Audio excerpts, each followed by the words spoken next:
Hello student, तो कैसे हैं आप लोग। उम्मीद करते हैं सभी अच्छे होंगे, मज़े में होंगे और पढ़ने के लिए हमेशा की तरह तैयार होंगे। स्वागत है आपका maths with Hanuman sir YouTube channel पर। और आज का सेशन हम शुरू करते हैं। जो पीछे की क्लासेस थी उनको आगे बढ़ाते हैं। जो कंटेंट हम पढ़ रहे थे, जो कॉन्सेप्ट हमने सीखा है, उस पर और आज बेहतरीन बेहतरीन सवाल हम प्रैक्टिस करेंगे। ठीक है मेरे दोस्त, तो आप तैयार हो जाइए और सवाल आपके सामने स्क्रीन पर लग गया है।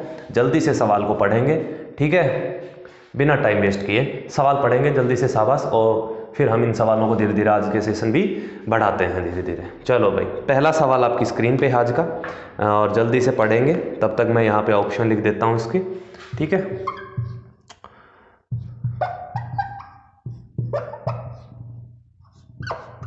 क्या कहता है भाई सवाल? सवाल कहता है कि price of a movie ticket in जज square mall is decrease by 1%, but total revenue collection increase by 83 raise 1 by 3% because seating capacity was increased. Okay, if seating capacity is now increased 350, then find how many seats were increment in cinema hall. कहने का मतलब क्या है कि एक जज square mall है जिसमें टिकट के मूल्य में 1% की कमी हुई है और राजस्व में 83 सही 1/3% की बढ़ोतरी हुई है। यदि वर्तमान में सीटें दे रखी हैं तो उसने पूछा है, तो बताइए फिर सीटें कितनी बढ़ाई गई।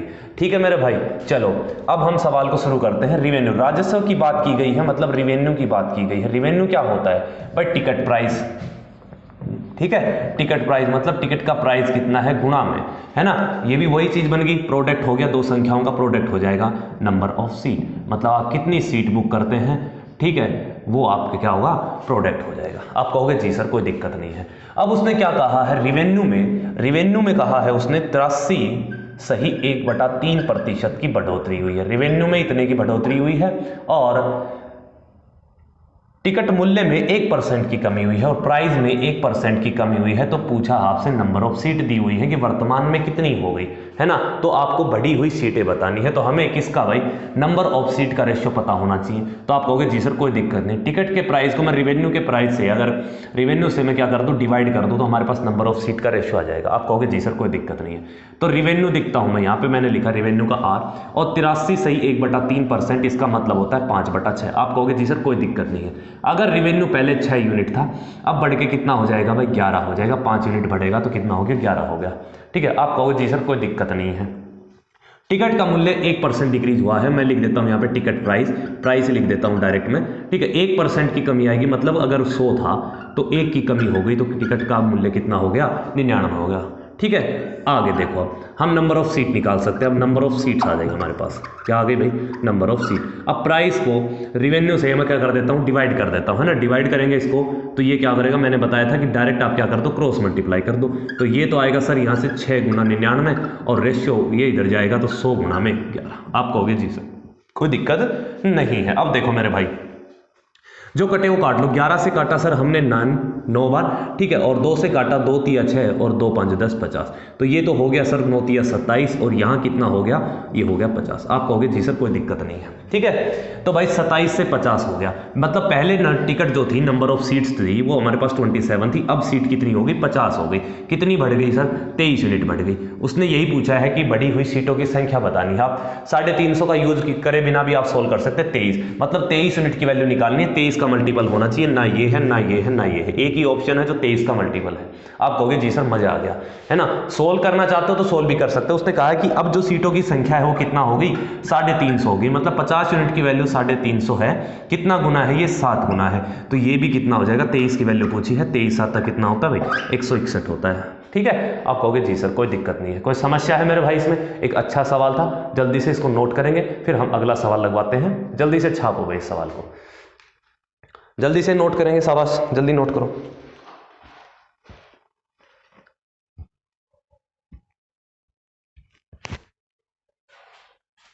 हो गया, चलो लगाओ सर अगला सवाल लगा दो। तो फिर अगला सवाल आपकी स्क्रीन पे है, जल्दी से रीडिंग करेंगे इसकी, फिर हम इस सवाल को बनाते हैं।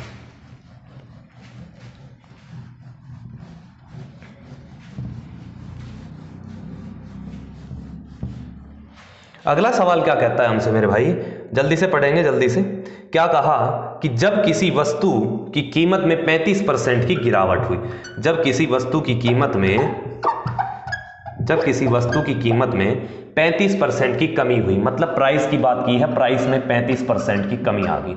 आप कहोगे जी सर कोई दिक्कत नहीं है, ठीक है। तब उसकी बिक्री में X% की वृद्धि हुई, बिक्री में वृद्धि हुई। यदि राजस्व, अब राजस्व की बात की है, रिवेन्यू की बात की गई है, तो रिवेन्यू क्या होगा भाई, प्राइस कितनी कीमत है उसकी, है ना, मल्टीप्लाई बाई सेल्स, उसकी बिक्री में, ठीक है। जो प्राइस होगी, कितने आर्टिकल्स हम सेल कर रहे हैं, वही हमारे पास क्या होता है, रिवेन्यू होता है, ठीक है। आगे सुनो, अब यदि राजस्व प्राप्ति में 17% की वृद्धि होती है तो एक्स का मान निकालना है। तो रिवेन्यू में उसने कहा है कि सर 17% की बढ़ोतरी होती है, तो 17% की बढ़ोतरी होगी तो मैं कहूँगा सर शुरुआत में अगर 100 थी तो आप बढ़ के कितना हो गई, 117 हो गई।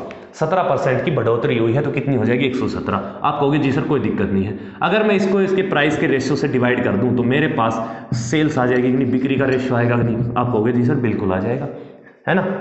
देखो अब भाई प्राइस में 33% की कमी हुई है, 35% का मतलब होता है सर 7/20, है ना। मतलब अगर शुरुआत में 20 थी, अब 7 की कमी आ गई तो कितनी हो जाएगी, वो 13 हो जाएगी, ठीक है। तो अब यहां से हम क्या कर देंगे, इस रेशियो को इसके रेशियो से डिवाइड कर देंगे। डिवाइड करने का डायरेक्ट शॉर्टकट क्या है कि क्रॉस मल्टीप्लाई कर दो सर, कोई समस्या नहीं है। तो 100 गुना में 13 इधर बनेगा और 20 गुना में 117 किधर बनेगा, इधर बनेगा, ठीक है। कोई दिक्कत है मेरे भाई, कोई दिक्कत नहीं है, ठीक है। चलो काट लेते हैं, जो कटता हो 13 निम्मा 117 और 20 5 100, तो रेशियो हमारे पास कितना आ गया, 5:9 आ गया। तो बिक्री कितना बढ़ गई, कितना प्रतिशत वृद्धि हुई है बिक्री में, तो आप कहोगे सर 4 यूनिट की वृद्धि हो गई, कितने पे, 5 पे। तो 4/5 कितना होता है सर, 80% होता है। तो 80 विल बी द उत्तर हो जाएगा मेरे भाई, ठीक है। बताओ इस सवाल में क्या समस्या है, कोई भी डाउट है तो आप मुझसे जल्द से जल्द पूछें, है ना, फिर आगे बढ़ते हैं। नोट करो फिर आगे बढ़ो। तो फिर एक अच्छे सवाल के साथ एक और अच्छा सवाल है, बेहतरीन सवाल है, जल्दी से हम इसको बनाते हैं, जल्दी से नोट करेंगे इस सवाल को। चलो लगाओ सर, अगला सवाल लगाओ।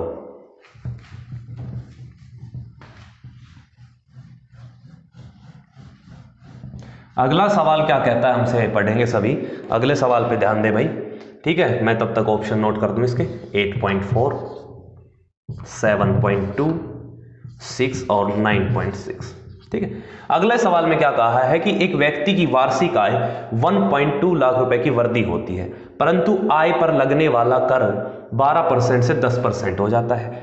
अभी भी वह उतना ही कर देता है जितना पहले देते था, है ना। कहने का मतलब जो टैक्स है, इनकम टैक्स जो है उसका, आयकर जो है, मतलब वो कांस्टेंट दे रहा है ना। वो कहता है कि पहले भी जितना टैक्स देता था ना, आज भी उतना ही टैक्स देता है। तो इनकम टैक्स कांस्टेंट है। तो सबसे पहले हमें ये पता होना चाहिए कि सर इनकम टैक्स होता क्या है ना। इनकम टैक्स की बात करें तो जो हमारी टोटल इनकम होती है, टोटल इनकम, है ना, जितना हमारी टोटल इनकम होती है उसको हम रेट ऑफ इनकम टैक्स, है ना, रेट ऑफ टैक्स से क्या कर देंगे सर, मल्टीप्लाई कर देंगे, तो हमें पता लग जाएगा कि हमारा इनकम टैक्स कितना लगा है ना। भाई आपकी सैलरी 20,000 रुपए है, ठीक है, 5% आपका इनकम टैक्स है, तो आप बता सकते हैं कि आपका इनकम टैक्स कितना लगा है, ठीक है ना मेरे भाई। चलो आगे बढ़ते हैं। अब उसने कहा क्या है कि परंतु आय पर लगने वाला कर 12% से 10% हो जाता है। मतलब आयकर में जो है पहले 12% था आयकर, अब कितना हो गया सर, 10% हो गया। आप कहोगे जी सर कोई दिक्कत नहीं है, तो मैं रेशियो ले लूँ इसका, है भाई, इसका रेशियो ले लेते हैं। ये जब चीज़ कांस्टेंट है तो एक जिस रेशियो में कम ज़्यादा होती है, दूसरा अपने आप उस रिवर्स रेशियो में चेंज हो जाता है। आप कहोगे जी सर कोई दिक्कत नहीं इसमें।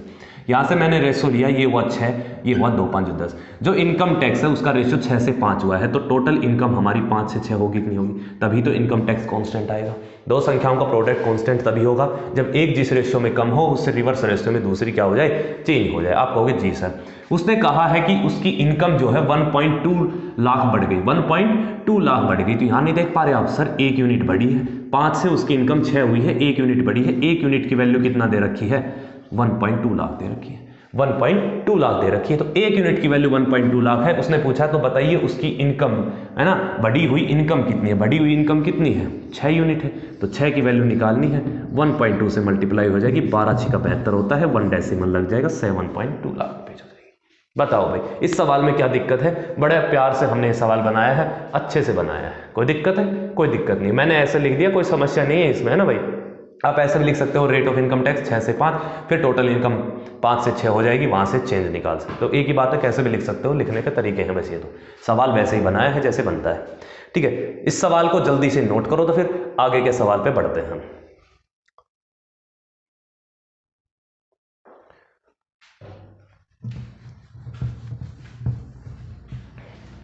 हो गया नोट तो सर लगाओ, फिर अगला सवाल लगा दो। अगला सवाल क्या है, सेम ही सवाल है, बस डाटा थोड़ा सा अलग है भाई। सेम सवाल है, एक बार कोशिश करो शाबाश बनाने की। चलो एक बार कोशिश करेंगे जल्दी से बनाने की। ये तो हो ही गया ये सवाल तो।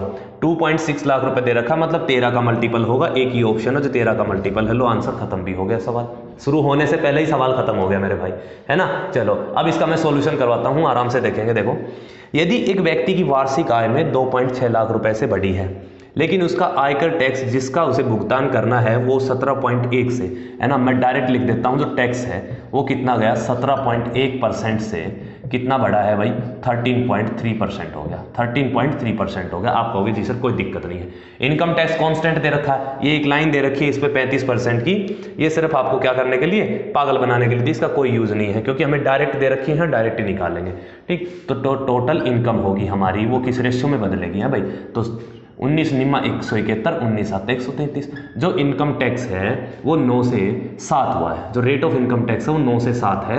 ठीक है, तो टोटल इनकम कितनी हो जाएगी हमारी भाई 7 से 9 हो जाएगी। आप कहोगे जी सर कोई दिक्कत नहीं है ना, इतनी बात हमारे पल्ले पड़ रही है। ठीक है, अब देखो टोटल इनकम देखो 7 से 2 हो गई, कितना बढ़ गई 2 बढ़ गई, लेकिन सवाल में इसी की वैल्यू दी है आपके पास में कितनी 2.6 लाख, 2.6 लाख दी है। आप कहोगे जी सर भाई 2 यूनिट की वैल्यू 2.6 है, 1 यूनिट की वैल्यू कितनी होगी 1.3 होगी, 1 यूनिट की वैल्यू कितनी होगी 1.3 होगी। पूछा क्या है उसने, तो उसने पूछा है कि सर प्रारंभिक आय बतानी है। प्रारंभिक आय मतलब 7 यूनिट की वैल्यू निकालनी है, तो 7 यूनिट भी कितना गुना हो जाएगी 1.3 गुना हो जाएगी, तो 13 7 91 होता है, डेसिमल चिपका देंगे इसमें, तो 9.1 लाख उसकी प्रारंभिक इनकम थी। बताओ मेरे दोस्त क्या दिक्कत है इस सवाल में, कोई भी समस्या है कमेंट करके बताओ जल्दी से। ठीक है, और कोई समस्या नहीं है तो जल्दी से इसको नोट करेंगे, फिर अगले सवाल की तरफ हम बढ़ते हैं। लगाइए सर अगला सवाल लगाइए जल्दी से। ये हो गया, हम हटा देते हैं इसको। एक अच्छा सवाल हम करते हैं, अब थोड़ा सा बुद्धि का इस्तेमाल करेंगे इसमें। शाबाश, पढ़ो इस सवाल को जल्दी से।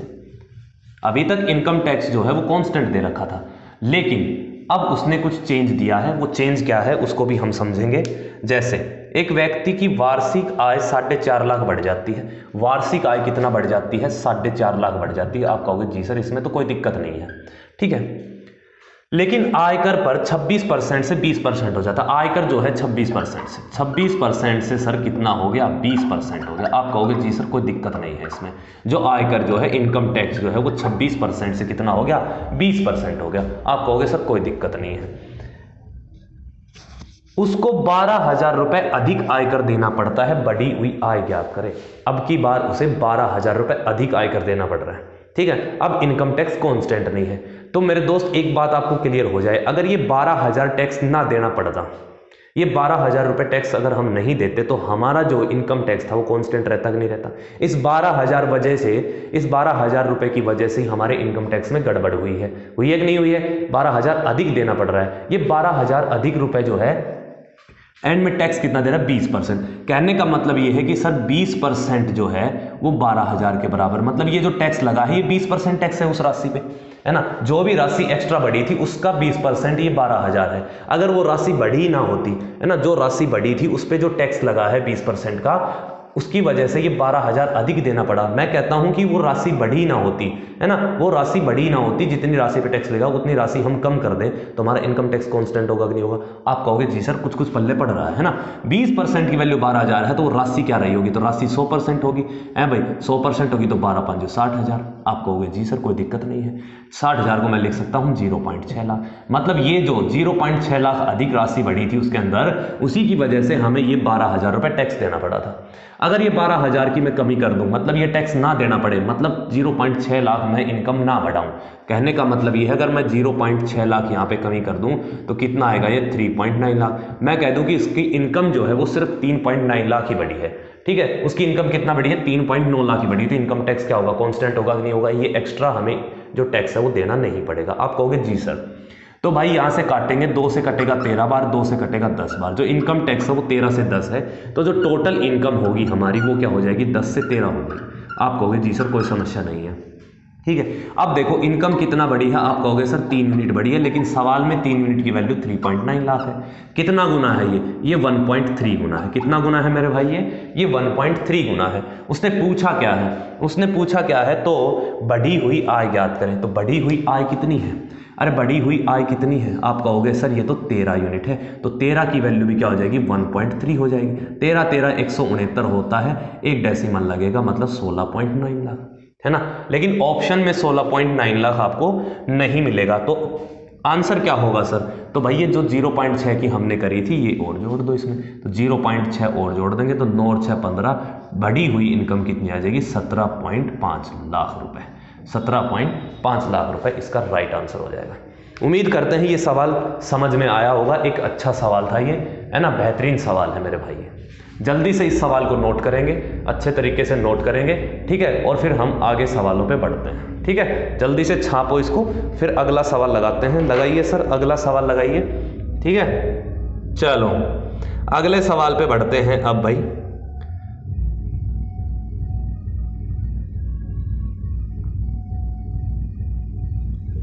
अगला सवाल क्या है, जल्दी से रीडिंग लग गया है सवाल आपके सामने, जल्दी से पढ़ो सवाल को भाई।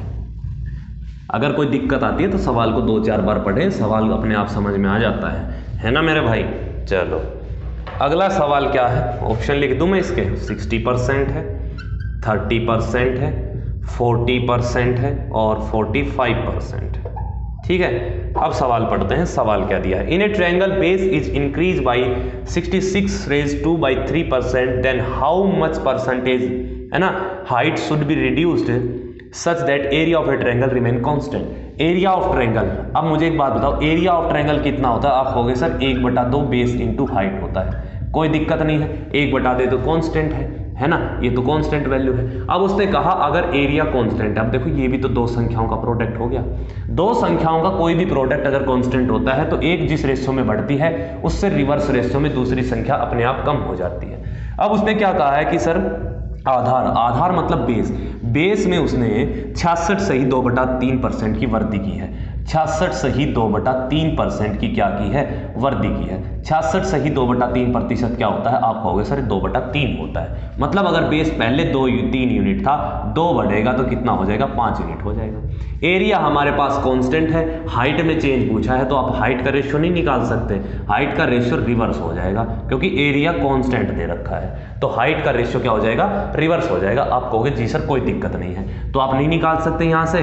कितने की कमी होगी हाइट में, तो 2 की कमी करनी पड़ेगी, कितने पे, 5 पे। और 2/5 कितना होता है, 40% होता है। आप कहोगे जी सर ये तो बड़ा इजी सवाल था, हमने बना लिया ये तो।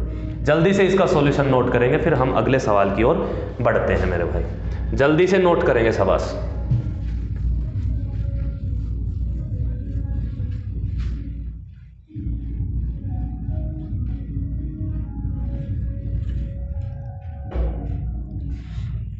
शायद आपको म्यूजिक की साउंड आ रही होगी भाई, शादियों का सीजन चल रहा है तो थोड़ी बहुत साउंड इधर उधर से आती रहती है, ठीक है। तो साउंड को भी सुनते रहिए और सवालों पे भी अपना ध्यान बनाए रखें, ठीक है, और मजे से पढ़ते रहिए, ठीक है मेरे भाई।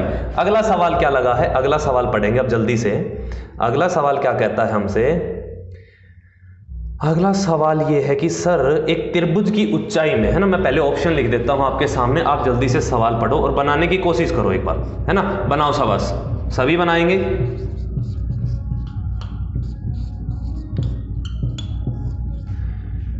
सवाल क्या कहता है कि त्रिभुज की ऊंचाई में 37 पॉइंट, अभी हमने लिखा था कि एरिया क्या होता है, बेस इंटू हाइट पे डिपेंड करता है, इन दोनों है ना, बेस और हाइट के प्रोडक्ट पे डिपेंड करता है क्षेत्रफल।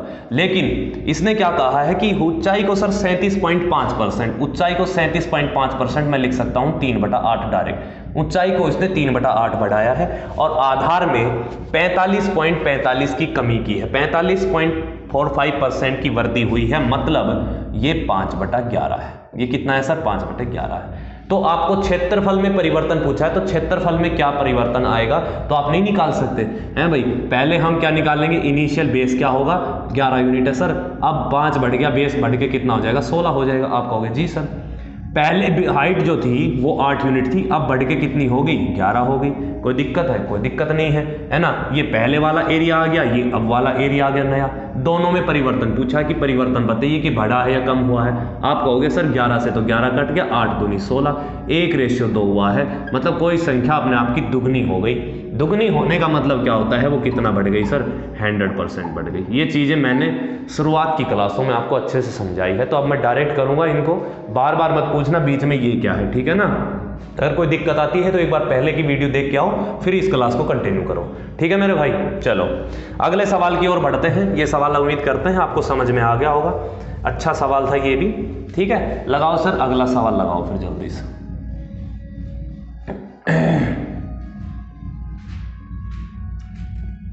अगला सवाल क्या कहता है, मैं ऑप्शन नोट करता हूं, आप जल्दी से सवाल को पढ़ेंगे और सवाल को बनाने की कोशिश भी करेंगे, ठीक है ना। कॉपी पेन निकाल के बैठा करो भाई, कॉपी पेन से ही प्रैक्टिस होगी। ऐसे कभी बिना कॉपी पेन के सिर्फ वीडियो देख रहे हो तो कोई फायदा नहीं है, वीडियो देखने का, क्लास देखने का कोई फायदा नहीं है, ठीक है। देखो भाई, यदि वर्ग का विकर्ण 45% कम हो जाता है, वर्ग का विकर्ण समझते हो, स्क्वायर का विकर्ण, ठीक है ना, ये वाली साइड जो है। अब स्क्वायर जो है, जब उनका डायगोनल जो होता है वो स्क्वायर को 2 राइट एंगल ट्रायंगल में बांटता है भाई, ठीक है। अगर ये साइड ए है, ये साइड ए है, तो ये क्या होगी, √2a होगी, है ना। ये क्या होगी, √2a होगी। कोई दिक्कत है, कोई दिक्कत नहीं है। तो जो डायगोनल की बात की है, डायगोनल क्या होता है, √2a होता है ना।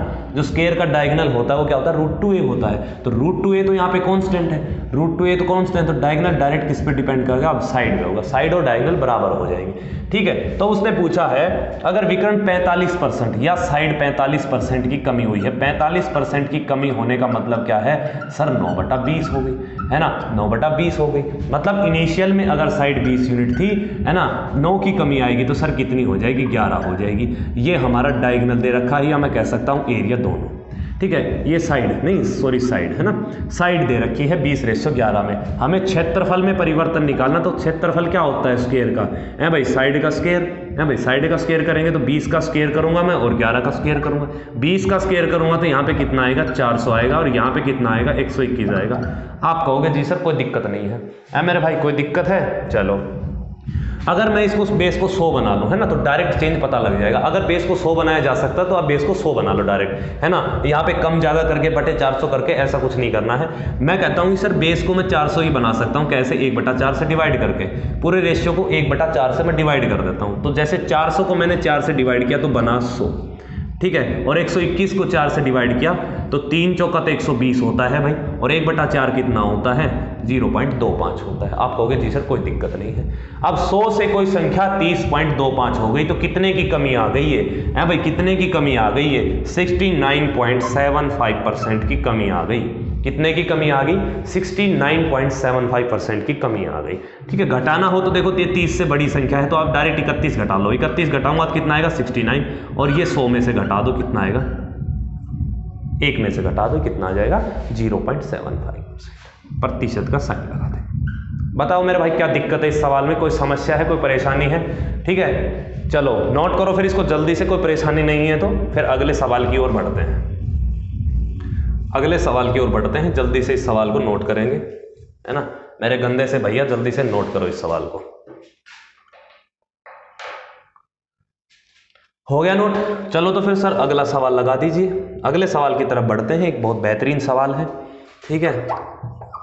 ऑप्शन आपके पास है 2400 centimetre square, 2500 centimetre square, 2600 centimetre square, 2200 centimetre square. ये आपके पास 4 ऑप्शन है, आपके पास सामने सवाल है, जल्दी से आप सवाल को बनाएंगे, ठीक है। विद इन सेकेंड मेरे को आंसर दो जल्दी से कमेंट में। चलो पढ़ें सवाल को। चलो भाई देखो, एक आयताकार डिब्बे की आरंभिक चौड़ाई 20 सेंटीमीटर है, इससे हमें कोई फर्क नहीं पड़ता कितनी है, क्योंकि प्रतिशत में दिया है तो प्रतिशत में ही सोल्व करेंगे। इस डिब्बे को दोबारा इस प्रकार बनाया गया कि इसकी लंबाई 30% बढ़ गई परंतु चौड़ाई 20% कम हो गई। आयताकार की बात की है तो आयताकार, है ना, एरिया ऑफ रेक्टेंगल कितना होता है, लेंथ इंटू ब्रेड्थ होता है भाई, कितना होता है, लेंथ इंटू ब्रेड्थ होता है। मतलब लंबाई और चौड़ाई के प्रोडक्ट पे एरिया डिपेंड करता है, किस पे भाई, लंबाई और चौड़ाई के प्रोडक्ट पे क्या डिपेंड करता है, हमारा एरिया डिपेंड करता है। तो ये वही वाली कहानी होगी, बस हमें क्या करना है, इसमें चेंज निकालना है। लंबाई 30% बढ़ गई, इसकी लंबाई को 30% बढ़ाया है और चौड़ाई को 20% कम किया है। ठीक है, चौड़ाई को 20% कम किया। पहले हम चेंज निकालेंगे कितना आएगा, है ना भाई एरिया में। देखो तो 30% बढ़ने का मतलब 3/10, मतलब पहले अगर लंबाई कितना थी 10 यूनिट थी, 3 बढ़ेगी, कितनी हो जाएगी, बढ़ के 13 हो जाएगी। आप कहोगे जी सर कोई दिक्कत नहीं है। 20% की कमी करनी है, मतलब पहले 5 थी, 1 की कमी होगी तो वो कितनी हो जाएगी सर, 4 हो जाएगी। कोई समस्या है, कोई समस्या नहीं। कट रहा है तो कुछ काट लेंगे, बिल्कुल कट रहा है सर, 2 दूनी 4 और 2 5 10, तो रेशियो जो आ गया वो 25 रेशियो कितना आ गया, 26 आ गया। आप कहोगे जी सर कोई दिक्कत नहीं, पहले क्षेत्रफल 25 यूनिट था, अब क्षेत्रफल 26 यूनिट हो गया, लेकिन सवाल में क्या कहा है कि जो क्षेत्रफल है वो 100 सेंटीमीटर स्क्वायर बढ़ गया। आप कहोगे सर यहाँ तो 1 यूनिट बढ़ा है, कितना बढ़ा है, 1 यूनिट बढ़ा है। ठीक है, सवाल में क्या दिया है कि 100 सेंटीमीटर बढ़ गया। ठीक है, 100 सेंटीमीटर बढ़ गया, तो उसने सॉरी 1 यूनिट की वैल्यू 100 सेंटीमीटर है, तो उसने नया क्षेत्रफल पूछा है, तो नया क्षेत्रफल भी कितना गुना हो जाएगा, 100 गुना हो जाएगा, मतलब 2600 सेंटीमीटर स्क्वायर हो जाएगा। ऑप्शन नंबर सी इसका सही उत्तर होगा मेरे भाई। ठीक है, बताओ क्या दिक्कत है इस सवाल में, कोई भी परेशानी है तो कमेंट करके बोलेंगे, जल्दी से बताओ भाई, नहीं तो इस सवाल को नोट करो, फिर आगे बढ़ते हैं हम। ठीक, आसान आसान सवाल हैं बिल्कुल, मैं जो आसान तरीका होता है उसी मेथड से आपको सोल्व करवा रहा हूँ ये सवाल, तो घबराओ मत बिल्कुल भी, बस आप इनको करते जाओ, फिर प्रैक्टिस करो इनकी, सब समझ में आने लगेगा धीरे धीरे। ठीक है, चलो अगले सवाल की तरफ बढ़ते हैं हम। अगला सवाल हमसे क्या कहता है, अगले सवाल की तरफ बढ़ते हैं भाई, लगाओ सर अगला सवाल लगा दो जल्दी से। अगला सवाल हमसे क्या कहता है, अगले सवाल पे भी आते हैं। अगला सवाल है, मैं ऑप्शन लिख दूं, पढ़ो तो फिर मैं ऑप्शन लिख देता हूं, तब तक आप पढ़ो सवाल को।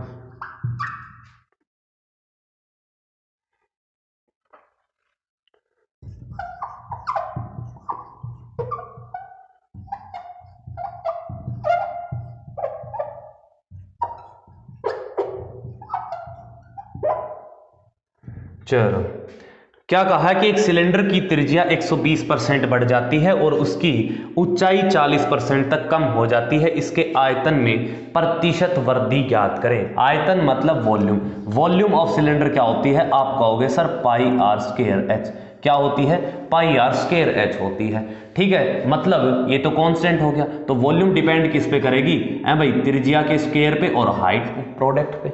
आप कहोगे जी सर कोई दिक्कत नहीं है, तो उसने क्या कहा है कि सिलेंडर की त्रिज्या तो सर 120% बढ़ जाती है, कितना बढ़ जाती है, 120% बढ़ जाती है, और उसकी हाइट जो है वो 40% कम हो जाती है। आप कहोगे जी सर कोई दिक्कत नहीं है, ये चीज हमें समझ आ रही है। ठीक है, तो 120% बढ़ जाती है, 120% की फ्रैक्शन वैल्यू होती है 6/5 होती है, मतलब अगर पहले 5 यूनिट थी इसकी त्रिज्या, अब 6 यूनिट बढ़ेगी तो कितनी हो जाएगी, 11 हो जाएगी। आप कहोगे जी सर कोई समस्या नहीं है। 40% का मतलब कितना होता है, 2/5 होता है। अगर पहले हाइट 5 यूनिट थी, 2 की कमी आएगी तो कितनी हो जाएगी, 3 हो जाएगी। आप कहोगे जी सर कोई दिक्कत नहीं है ना, इतनी चीजें हमारी क्लियर हो रही है ना। ये साइड आई, तो वॉल्यूम की बात करेंगे तो वॉल्यूम क्या होता है, पाई आर स्क्वायर एच, मतलब आर स्क्वायर, तो आर का स्क्वायर कर देंगे, एच तो एच रहेगा, है ना भाई, कोई दिक्कत है, कोई दिक्कत नहीं। तो यहां से बनेगा सर ये 125 है भाई, ये बन गया सर 125, ठीक है, और यहां से 121, 121 दिया कितना आ जाएगा भाई, 363। आप कहोगे जरूर कोई दिक्कत नहीं है, मजा आ गया ये तो करने में। ठीक है भाई, 125 ये एक ऐसा नंबर है, 125 आठे 1000 होता है, मैं बेस को 100 बना लूंगा, है ना, यहां से कम ज्यादा तो आप चेक मत करना, आप क्या कर लो, सीधा डायरेक्ट क्या कर लो, 0.8 से मल्टीप्लाई कर दूंगा। 125 आठे 1000 होता है, तो मैं 0.8 से मल्टीप्लाई करूंगा तो 100 बन जाएगा बेस, बेस 100 बन गया, 125 आठ 1000, ये कितना हो गया, 100 हो गया। इसकी मैं मल्टीप्लाई करूंगा तो 8 तिया 24 होगा, 8 छिंग 48 और 2 50 होगा, 8 तिया 24 और 5 कितना होगा, 29 होगा। आप कहोगे जी सर कोई दिक्कत नहीं है। 100 से जो वैल्यू जितनी बढ़ती है प्रतिशत में, कम होती है तो भी प्रतिशत में। अब ये 100 से बढ़ी हुई है सर, कितना, 100 से कितना बढ़ी हुई है, ये 190.4 यूनिट बढ़ी है ना, तो प्रतिशत में भी कितना जाएगी, 190.4%। 100 बेस वैल्यू है तो डायरेक्ट प्रतिशत में लिख देंगे हम इस सवाल को। अब बताओ क्या दिक्कत है, ये सवाल इतना बढ़िया सवाल था, मजा आ गया होगा करके तुम्हें, उम्मीद करते हैं। ठीक है, जल्दी से इस सवाल को नोट करेंगे, फिर आगे की कहानी करते हैं मेरे दोस्त, चलो जल्दी से नोट करो, शाबाश।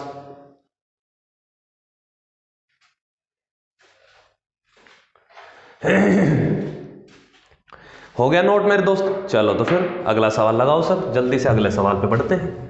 अगला सवाल क्या कहता है, जल्दी से पढ़ेंगे और इसको सोल्व करने की कोशिश करेंगे। शाबाश, खच के रखो काम को, है ना मेरे दोस्त। ठीक है, ढीला नहीं रहना है हमें बिल्कुल भी। अगले सवाल के मैं ऑप्शन लिख दूं तब तक? शाबाश, मैं ऑप्शन लिखता हूं, तुम बनाओ जब तक। ऑप्शन है पहला 44 है, दूसरा 56.25 है, तीसरा 36.25 है, लास्ट 62.5 है भाई। ठीक है, चलो सवाल पढ़ते हैं। सीजीएल 2017 का ये सवाल है। यदि बेलन की त्रिज्या में 20% की कमी हुई तो उसकी ऊंचाई में कितने प्रतिशत की वृद्धि करनी चाहिए ताकि बेलन का आयतन समान रहे? अभी अभी हम पढ़ के आए कि बेलन का आयतन r²h पे डिपेंड करता है। ठीक है, वॉल्यूम को कांस्टेंट रखना है, मतलब एक जिस रेशियो में बढ़ेगी उससे रिवर्स रेशियो में दूसरी संख्या कम होगी। उसने कहा है कि त्रिज्या में 20% की कमी हुई है, त्रिज्या में 20% की कमी हुई है। ठीक है, तो त्रिज्या का रेशियो क्या जाएगा भाई? 20% की कमी हुई है तो आप कहोगे सर 5 से त्रिज्या जो है वो कितनी हो जाएगी? 4 हो जाएगी। ये त्रिज्या की है। r² की बात करें तो इसका स्क्वायर हो जाएगा सर, ये तो हो जाएगी 25 और ये कितना हो जाएगा? 16 हो जाएगा। आप कहोगे जी सर कोई दिक्कत नहीं है, ये त्रिज्या जो है इस रेशियो में गई है तो हाइट क्या रही होगी फिर? 16 से 25 जाएगी, रिवर्स रेशियो में हो जाएगी। आप कहोगे जी सर कोई दिक्कत नहीं है ना। बस यही पूछा कि हाइट में कितनी वृद्धि करनी पड़ेगी। आप कहोगे सर 9 यूनिट बढ़ाना पड़ेगा, कितने पे? 16 पे। और 9/16 हमें पढ़ के आने, पढ़ के थक गए हैं। 9/16 कितना होता है? 56.25% होता है मेरे भाई। कितना होता है? 56.25% होता है। आप कहोगे जी सर कोई दिक्कत नहीं है, ये तो आसान सा सवाल था, हमने भी बना लिया था, है ना। अरे बनाया था कि नहीं बनाया था? ऐसे ही गधों की तरह बैठे हो क्लास में, है भाई। चलो अगर बना लिया है तो अच्छी बात है, नहीं बना है तो आप इसको नोट करेंगे, ठीक है, और प्रैक्टिस करेंगे फिर इस सवाल की, फिर आपको आने लग जाएगा ये। अगला सवाल लगाओ सर जल्दी से। ठीक है, अगले सवाल की ओर बढ़ते हैं। मैं डायरेक्ट ऑप्शन लिख दूं एक बार इसके। ऑप्शन लिख देता हूं मैं। ऑप्शन क्या है इसके? 12.2.4, 274.4%, 1382.4% और एक है 174.4%। जल्दी से करेंगे इस सवाल को, जल्दी से बनाओ। शाबाश, क्या दे रखा है? एक गोले के व्यास को 140% अधिक कर दिया गया तो उसका आयतन कितने प्रतिशत अधिक हो जाएगा? गोला मतलब स्फीयर। वॉल्यूम ऑफ स्फीयर कितना होता है? आप कहोगे सर 4/3πr³ होता है। कोई समस्या है? आप कहोगे जी सर कोई समस्या नहीं, ये चीजें तो कांस्टेंट है, मतलब वॉल्यूम डायरेक्ट डिपेंड करती है किस पे? r³ पे, त्रिज्या के क्यूब पे डिपेंड करती है। तो रेडियस तो हमें दी है, रेडियस तो हमें दी है सर, त्रिज्या जो है वो 140% अधिक कर दिया गया। 140% अधिक का मतलब कितना होता है? 140% अधिक करेंगे किसी संख्या को तो हम इसकी फ्रैक्शन वैल्यू निकालते हैं, तो 140 है ना बटे 100 होगा। तो मैं इसको 10 और 14 लिख लेता हूँ क्योंकि ये 1000 बन जाएगा क्यूब करेंगे तो, है ना। तो ये आप कहोगे सर ये रेशियो 10 से 14 लिख लेते हैं। कोई दिक्कत है मेरे भाई? कोई दिक्कत नहीं है। ये त्रिज्या का है। अगर इसके क्यूब की बात करूंगा, क्योंकि वॉल्यूम तो डिपेंड इसके क्यूब पे करेगा, तो ये तो बनेगा हमारे पास 1000 यूनिट यहाँ पे, और 14 का क्यूब कितना होता है? 13824 होता है। कितना होता है? 13824 होता है। आप कहोगे जी सर कोई दिक्कत नहीं है। बेस को 100 बना सकते हैं सर, बिल्कुल बना सकते हैं। दोनों साइड 10 से डिवाइड कर दो। पूरे रेशियो को मैं 10 से डिवाइड करूंगा तो यहाँ बनेगा 100 और यहाँ कितना बनेगा? 13 है ना 82.4 बनेगा। आप कहोगे जी सर कोई दिक्कत नहीं है। बस आपको ये देखना है 100 से कितना ज़्यादा है। इसमें से 100 को घटाऊंगा कितना आएगा मेरे भाई? ये 82.4%। डायरेक्ट प्रतिशत में वैल्यू आएगी। आप कहोगे जी सर कोई दिक्कत नहीं है इस सवाल में, है ना। अगर दिक्कत आ रही है तो भाई इलाज करवाओ अपना, क्योंकि इतने सवालों की हमने प्रैक्टिस कर ली है ना, बहुत ज़्यादा सवाल हमने प्रैक्टिस कर ली। अब भी अगर कोई परेशानी आ रही है तो फिर दिक्कत आप में है ना। सवाल बड़े प्यार से, बड़े आसानी से हम सोल्व करवा रहे हैं, ठीक है। समझने की कोशिश करो इनको और फिर प्रैक्टिस करनी है। चलो हटा दूं मैं इसको।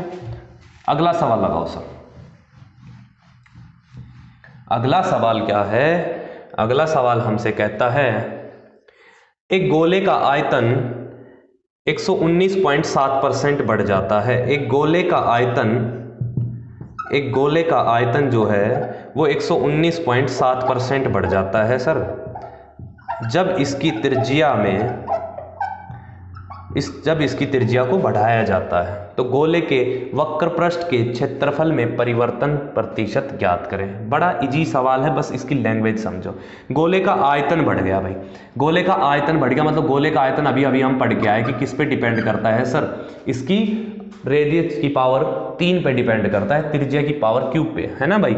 चलो कितना बढ़ गया 119.7, मतलब अगर 100 था 119.7 बढ़ेगा तो कितना हो जाएगा सर 219.7 हो जाएगा। 100 पे बढ़ेगा ना, ये डेसिमल में हटाऊंगा, इधर मैं इसका 0 लगा देता हूँ। आप कहोगे जी सर कोई दिक्कत नहीं है, ठीक है। अब हमें क्या निकालना है, एरिया में वक्र पृष्ठ क्षेत्रफल। वक्र पृष्ठ क्षेत्रफल कितना होता है, r² पे डिपेंड करता है, तो हमें r² चाहिए। तो r³ से r पे आ सकते हैं, है भाई।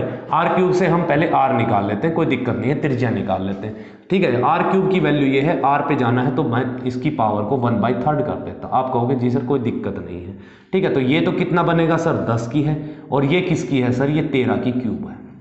आप कहोगे जी सर कोई दिक्कत नहीं है, ठीक। तो रेडियस का स्क्वायर पे, मतलब क्षेत्रफल पे निकालना है, तो इसका स्क्वायर करूंगा तो ये तो हो जाएगा 100, और 13 का स्क्वायर करेंगे कितना आएगा 169। तो आप चेंज नहीं देख पा रहे, वक्र पृष्ठ क्षेत्रफल में कितना प्रतिशत परिवर्तन आया सर, 100 से 69 बढ़ गया, तो डायरेक्ट प्रतिशत में चला गया, कितना 69% है मेरे भाई। चलो ये सवाल आपका समझ में आ गया होगा, उम्मीद करते हैं, ठीक है। जल्दी से इस सवाल को नोट करेंगे मेरे भाई, जल्दी से इस सवाल को नोट करेंगे।